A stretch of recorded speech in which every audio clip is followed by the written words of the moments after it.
이쪽 지방에서는 4월 중순경에 이제 추수를 시작해서 한 달 정도 걸려 5월 말이나 6월 경에 추수가 끝납니다. 그래서 룻이 이제 추수할 때 이제 이삭 축기를 시작하는데 22장 23절 마지막에 보면은 보리 추수와 밀 추수를 마치기까지 이삭을 주었다.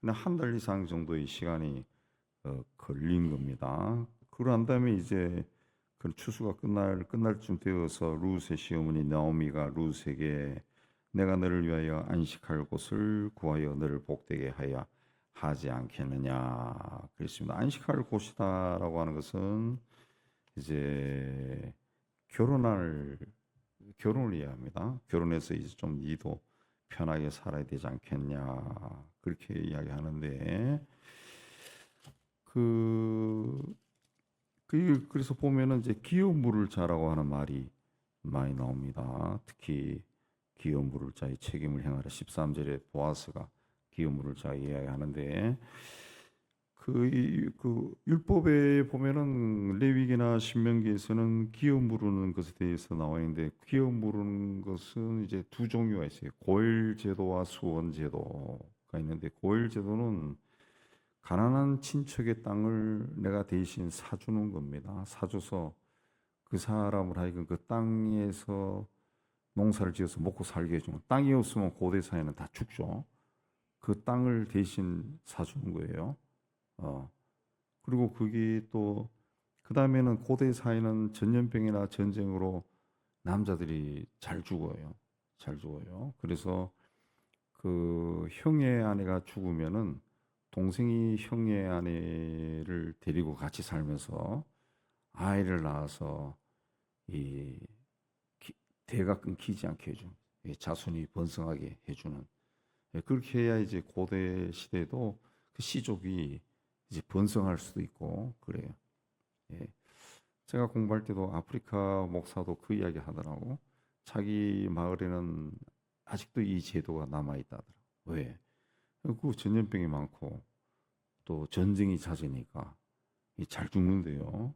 그렇게 해서 많은 경우에는 몇 사람의 그 형수들하고 같이 산다더라. 예. 그런 제도가 남아 있다는 거죠. 그게 기업을 물은다. 기업을 물은다라고 하는 그 이제 원투를 쭉 살펴보면은 예, 그 예수의 십자가의 대속과 똑같은 겁니다. 그 똑같은 걸 맥락에서 설명해요. 예. 대신 내가 그 사람을 대신해서 내가 희생하는 거죠. 대신하는 걸. 그게 기업 물은다는 그런 뜻입니다. 이 구약에서는 기업 물음이고 그다음에 신약으로 내려가면 대속의 죽음이 되는 거죠. 대속의 죽음. 기업 물은 것이 그런 뜻입니다. 그래서 나오미가 이제 성경의 그런 가르침을 따라서 그냥 뭐 아무나 붙들고 결혼해라 이게 아니라 그 성경에 나오는 이야기죠. 율법에 따라서 룻에게 청혼하도록 이제 지시를 합니다. 그래서 5절에 목욕하고 기름 바르고 의복 입고 예, 타작마당에 내려가라. 이 과부의 의복을 벗고 이제 남편을 얻도록 준비하는 과정이죠. 과정. 이 보아스는 이제 신약으로 내려가면은 그리스도를 상징합니다. 그리스도의 모델이고 룻은 이 그리스도의 신부인 교회가 되는 거죠. 교회. 그래서 그리스도의 신부인 교회 성도가 그리스도를 만날 때 어떻게 되느냐? 목욕하고 성결하게 해야죠. 예, 목욕하고 예. 십자가의 피로 씻었고 그다음에 기름을 바르고 기름은 성령이죠. 성령으로 충만하고 새 의복을 입고 예. 옛 사람을 벗어버리고 새 사람이 되어 주님 앞에 서는 거죠. 서는 거죠.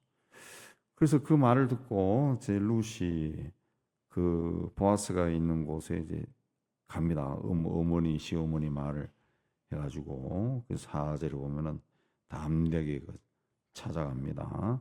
고대 시대 사람들은 하루 내내 입고 있었던 그 옷을 입고 타작마당 한기퉁이에 그 옷자락을 깔고 잠을 잤다 그럽니다. 잠을 잤다. 그쪽도 이제 그 기온차가 심하기 때문에 밤에는 춥대요. 그렇기 때문에 이 예수님의 비유에도 나오죠. 예, 한 벌밖에 없는 옷을 입은 사람을 옷을 이제 저당 잡았으면 그 옷을 돌려주라고, 저녁에는 해가 지면은 돌려줘라. 그 이불과 같은 것이니까. 예. 그래서 주인이 이제 그렇게 자는 그 경우는 이제 추수할 일꾼들을 이제 격려하기 위해서, 예, 또 추수를 독려하기 위해서 그렇게 잠을 같이 잤다. 예, 그렇게 이야기합니다. 그래서 4절에 그가 어디 눕는 곳을 알았다가 들어가서 그 발치이불을 들고 거기 누워라. 발치이불. 그 발 쪽으로 슬 들어가라는 거죠. 그래서 들어가라. 그랬습니다. 근데 그 사람이 그걸 이제 그 주인이 그걸 알고 그 싫으면은 거절할 수 있어요. 신명기도 나오지만은 그러면은 얼굴에 침을 뱉 거절하면은 얼굴에 침을 뱉고 그 신을 벗기고 그 집에서 나와라 그랬어요. 그 일종의 그 수치 거절 절차죠. 거절 절차고 그 수치스러움을 이제 서로 이제 주고받는 것이 되어버리는데 그 나오미는 그 겸손하게 그 일을 행하라고 이야기를 합니다. 그래서 가만히 들어가서 발 쪽에 이불을 가만히 들고 들어가서 누워라. 예. 만약에 보아스가 거절한다 할지라도 공개적으로 수치를 당하지 않도록 배려하고, 예, 또 루스의 상처가 최소화할 수 있도록 그렇게 한 겁니다. 그 나오미의 이야기를 듣고 루시 어머니의 명령대로 6절에 다 했다 그랬습니다. 그 오늘 우리 시대의 윤리에 맞춰서 생각하면 이 해석이 안 되는 거죠. 이 고대 시대에 이것도 그 하나님의 말씀에 나오는 이야기죠. 율법대로 한 겁니다. 율법대로. 그러니까 말씀에 순종한 거예요. 어머니의 말씀에 순종했다라고 하는 것은 이 시대의 하나님 말씀에 순종한 겁니다. 근데 7절에 보면은 보아스가 먹고 마시고 마음이 즐거워서 가서 곡식단 더미 끝에 누웠다. 이제 시간이 되니까 잠을 자러 간 겁니다. 그때 룻이 가만히 가서 발치 이불을 들고 거기 누웠다. 그래 한참 자다가 뭔가 거기적거리니까 놀라서 이렇게 보니까 여인이 누워 있었다. 깜짝 놀란 거죠, 보아스가. 그래서 보아스가 깜깜한 밤이니까 누군지 모르니까 9절에 네가 누구냐? 그러니까 룻이 나는 당신의 여종 룻입니다. 당신의 옷자락을 펴 당신의 여종을 덮으소서. 그럼 이제 부탁한 거죠. 예, 옷자락으로 자신을 덮어주면은 이제 허락한 것이 되는 것이고, 그냥 우리말로 하면 발로 차버리면은 너 뭐 하는 거야 나가 하고 그러면은 이제 룻이 발을 털고 침을 뱉고 일어나 와야죠. 룻이 그 뭐라 했습니까? 당신의 옷자락으로 시녀를 덮으소서 그랬습니다. 시녀를 덮으소서. 굉장히 그 겸손하게 모압 소녀 룻입니다. 안 그러고 당신의 시녀다 이렇게 이야기한 것은 이제, 예, 하나의 어떤 그 청혼의 그 순서죠. 청혼의 순서. 그래서 남자가 옷자락으로 덮어준다. 그 당신의 시녀다. 그렇게 이야기했을 때 당신의 여종이다 했을 하고 당신의 옷자락을 펴 여종을 덮으소서. 이거는 내가 너와 결혼하겠다. 그 허락하는 겁니다. 허락하는. 그렇게 허락해 주세요라고 아주 겸손하게 이제 이야기를 한 거죠. 그렇게 하니까 10절에 보아스가 내 딸아 여호와께서 내게 복 주시기를 원하노라 그렇게 이야기합니다. 예. 그리고 네가 가난하건 부하건 젊은 자를 따르지 아니하였으니 내가 베푸니 내가 처음부터 나중에 다하도다. 이 고대 사회는 이제 결혼을 일찍 하니까 그 룻이 우리가 1장에도 보면은 결혼한 지 10년 후에 둘 다 죽었다. 그리고 보면은 뭐 한 15살 정도에 결혼했다가 25살 정도 그 정도 됐다. 20대 초중반 됐겠다. 그렇게 볼 수 있겠죠. 그러면 젊은 자건 부하건 네가 가나건 부하건 젊은 자를 따르지 아니하였으니 보면은 보아스는 나이가 좀 든 사람으로 보입니다. 그 네가 베푼 처음 인애는 시어머니를 따라 하나님의 백성이 되기로 결심하고 시어머니의 고향으로 돌아온 것이고, 나중이네, 예, 내가 베푼 은혜가 처음보다 나중이 더하도다. 나중이네는 자기 뜻대로 젊은 사람과 결혼할 수도 있음에도 불구하고 하나님의 말씀을 쫓아가는 거, 곧 기업 물을 자를 찾아왔다. 이것이 이제 나중인이죠. 나중인이 그 신앙인이죠. 신앙. 그 보아스가 인애를 베푼 것은 부유한 사람으로서 없는 사람에게 베푸는 것이면은 베푼 거지만은, 루스의 인애는 아무것도 가진 것이 없는 자가 베푸는 인애, 사랑이죠. 그러니까 아무것도 없지만은 아무것도 없는 상태에서 자기의 시어머니, 아무것도 할 수 없는 시어머니를 생각하고 도와주는 겁니다. 그걸 이제 네가 베푼 인애가 처음부터 나중에 다도다 그랬습니다. 예, 그 남을 그 생각하는 그 마음을 보아스가 굉장히 이쁘게 보고 칭찬한 거죠. 그래서 11절에 내 딸아 이제 두려워하지 말라. 내가 내 말대로 네게 다 행하리라. 네가 현숙한 여자인 줄 나의 성사 백성이 다 아니라. 그러니까 룻이란 사람이 그 나오미가 이 데리고 온 며느리가 모압 여자인데 이 여자가 어떤 여자다라는 것을 이 동네 사람들이 다 안다는 거죠. 다 알 정도가 되었다. 예, 그렇게 소문난 사람이라, 소문난 사람. 예, 그래서 내 딸이다. 혹시 불안해할까봐, 예, 난 너 거절하지 않는다. 두려워하지 말라. 내가 네 말대로 내가 다 행할 것이다. 청혼을 수락한 겁니다. 그 룻은 자기를 당신의 여종이다. 그렇게 이야기했는데, 예, 보아스는 또 이 룻의 또 종이 되어가지고 룻의 말대로 다 행하려고 합니다. 사실 그 나오미가 생각한 것은 굉장히 모험이죠, 모험. 그 종이 그 주인에게, 예, 이삭이나 주어서 먹고 사는 사람이 그 밭의 주인에게, 또 이방 여인이 또 이스라엘 사람에게, 가난한 사람이 부자에게 청혼하는 것과 똑같은 거기 때문에 요즘 시대로 보면은 성사되는 것이 불가능한 겁니다. 불가능. 그런데 어떤 일이 났습니까? 그래서 나오미와 룻은 뭐 거절당하면은 뭐 어쩔 수 없지 그런 마음으로, 그러나 이 말씀대로, 예, 귀여운 물을 자가 저 사람이니까 그 일을 행한 거죠. 행한 거죠. 그러니까 하나님의 나름대로는 그 하나님의 말씀, 율법에 따라서 이제 행동한 겁니다. 행동한. 예. 그래서 보아스가 근데 13장에서 이 주 이야기하죠.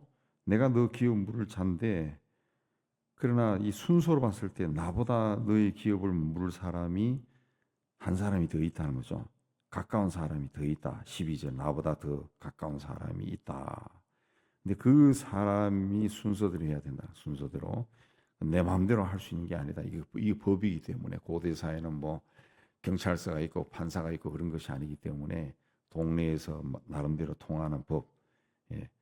그렇게 해서 그 법대로 이제 내가 행할 것이다. 예. 그러니까 너는 여기 아침까지 누워 있어라. 그랬습니다. 아침까지 누워. 그 보아스라는 사람이 굉장히 신중하다는 걸 볼 수 있는데, 막 이런 일이 있으니까 이거 빨리 처리해야 되겠구나. 그래 넌 있어라, 내가 빨리 갈게. 뭐 이런 식으로 한 게 아니죠. 한 게 아니고, 예, 빨리 해결하기보다 바르게 행하려고 그렇게 한 거죠. 정도를 걸어가려고 그렇게 한 겁니다. 그래서 그 14절에 보면은 룻이 새벽까지 그 발치에 누웠다가 사람이 서로 알아보기 어려울 때 일어났으니 보아스가 여인이 타작마당에 들어온 것을 사람이 알지 못하여 할 것이라 하였습니다. 예, 그렇게 이야기했다.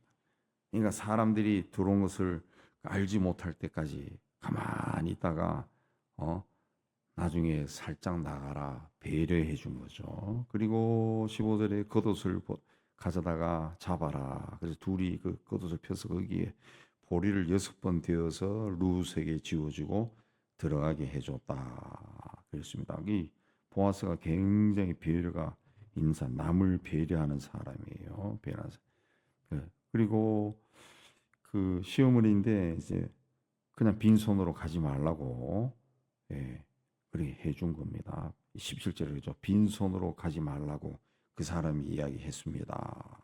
그렇습니다. 이 굉장히 배려심이 그 많은 사람이죠. 많은 사람.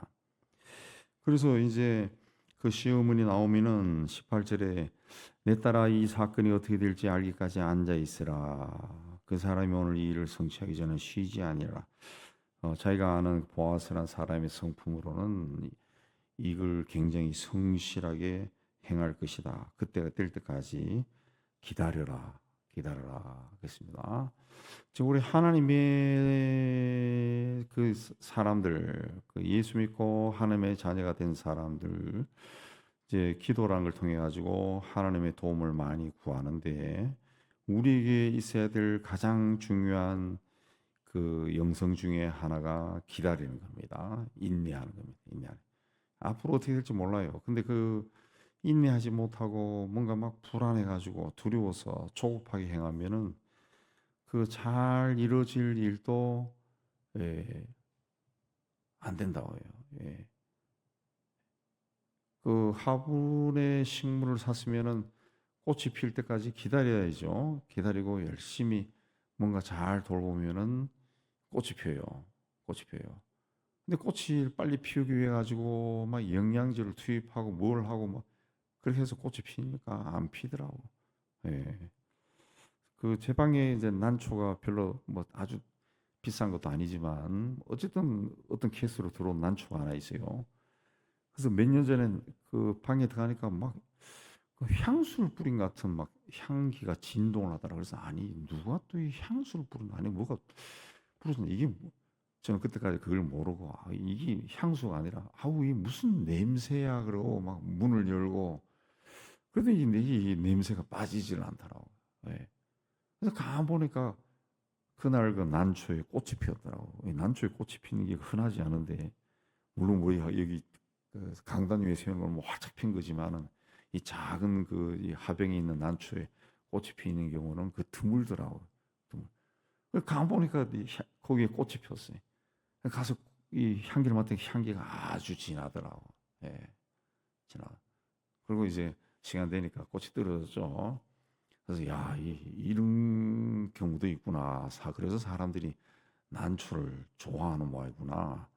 그래서 그 다음부터 그걸 이제 굉장히 나름대로 막 사랑도 해주고 돌보고 영양제도 투입하고 했는데 지금 몇 년 동안 꽃이 안 핍니다. 그냥 그대로 아우 이러다가 죽어보는 게 아닐까 막 그 생각이 들 정도로 아무 일도 안 일어나요. 아무 일도.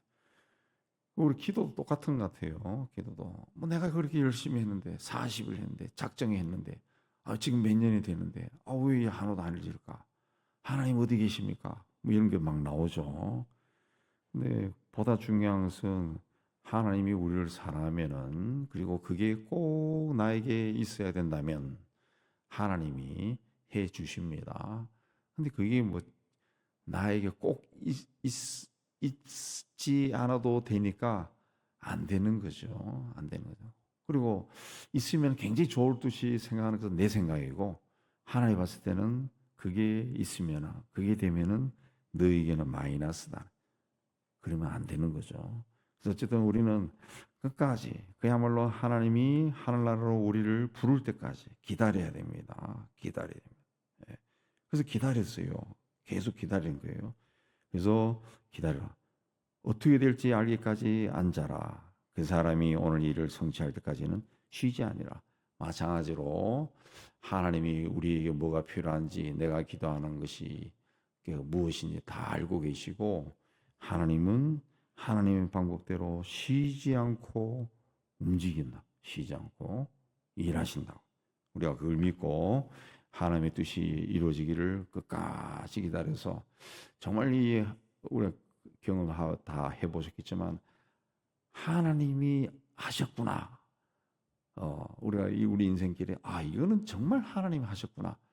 내가 인정하지 않을 수밖에 없는 그런 일들이 있어요. 일들이. 그럼 어떻습니까?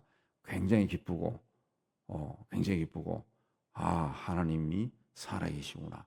하나님 역사는 일하시는구나. 그걸 자기가 확신하게 돼. 그런 것이 우리가 신앙생활하면서 하나, 둘, 셋, 넷 쌓여야 이게 하나님에 대한 그 믿음이 생기는 거예요. 믿음이 그냥 믿음이 믿습니다. 뭐 100번 이야기도 생기는 게 아니고 성경 100번 읽어서 믿음이 생기는 게 아니에요. 아니 자기가 기도하고 기다리고 그렇게 해서 어느 날 뭔가가 이루어지는 걸 보고 그야말로 박수를 치면서 아우 이건 정말 하나님이 하신 거네. 정말 하나님이 하신. 어저께도 이야기했지만 우연이란 말이 성서의 히브리어 원뜻이 우연이란 말은 이 단어 뜻이 두 가지가 동시에 일어나는 것이 우연이라는 거예요. 그러니까 나는 룻은 그 밭에 들어갔고 근데 마침 그때 보아스가 그 밭에 들어왔고 그래서 만나는 거야. 그게 우연이야. 우연. 그게 우연. 근데 그 하나님 편을 봤을 때는 그게 우연이 아니죠. 하나님의 계획이죠. 계획이지. 이런 일들이 여러분의 삶의 신앙에 많이 일어나기를 주님의 이름으로 축복합니다.